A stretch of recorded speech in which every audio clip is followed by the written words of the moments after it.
So, what is love? Why would I talk about love when things are so rotten? We're in shock as we watch people decide to kill each other in mass. The butchery in Ukraine, the butchery in Gaza. What's wrong with these people? Where do they come from? How could they do that? In the United States, we feel that way about our politics. How can people be so uncaring about others, so focused on their own understanding of a win that they're willing to do damage to our form of government and to each other in the name of what? We watch the catastrophes in Tennessee. Oh, they're just too numerous to mention as storms whip through and totally destroy people's livelihoods, ways of living, whole towns.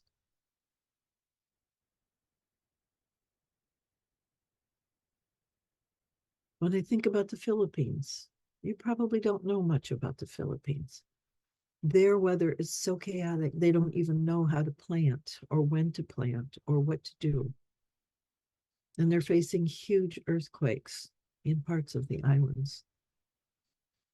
They are facing what the rest of us will be facing in a few years. This total unpredictability of anything, because all of the patterns that have been established for millions of years are changing. This doesn't sound like a happy time. It makes people so anxious and so afraid and so wanting to hang on to the old ways, to hang on to what used to be here, to have some sort of certainty and predictability. And that's the new skill that we're learning.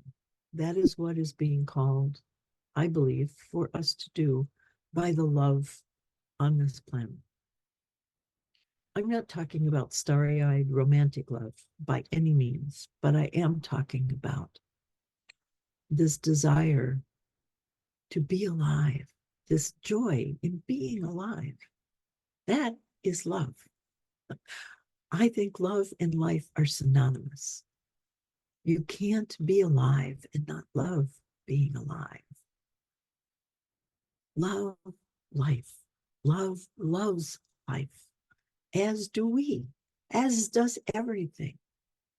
So we are called, I believe, to bring forth life, to support life in being here, to become a partner with life in making life happen. I think that's the antidote to all the anxiety and angst and despair and anger that we're feeling. For me, it's given new meaning to life, and it's made it exciting and interesting and curious. And it calls for such an amount of creativity and innovation. And it calls for letting go of attachments, not being detached. There's a difference. So letting go means allowing things to have their own voice instead of insisting that it be some way or expecting that it be some way. Being curious to see what way it is. That is non-attachment. Being detached means not caring or paying attention to or being engaged with. And that's totally different. That is not a survival skill at this point, but non-attachment is. Being curious about the voice of other life, allowing it to show up, seeing how it will, supporting it in whatever way it needs to be here. If we can turn our attention from being human-centric to being life-centric, then that love will carry us forward. And that's what we're being called to do. So join me on the Coming Home Project or get coached to help you Seat yourself in the love that's inherent in you and in everything around you.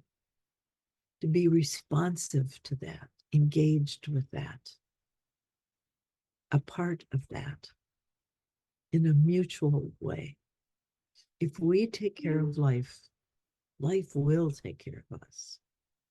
If we take care of ourselves, we will not be here. We do not love enough to be able to be interdependent and therefore worthy of being on this planet, in my view. So join me.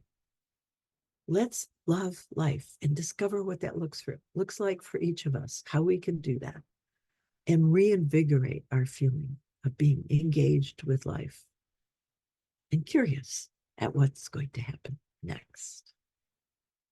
Talk to you soon.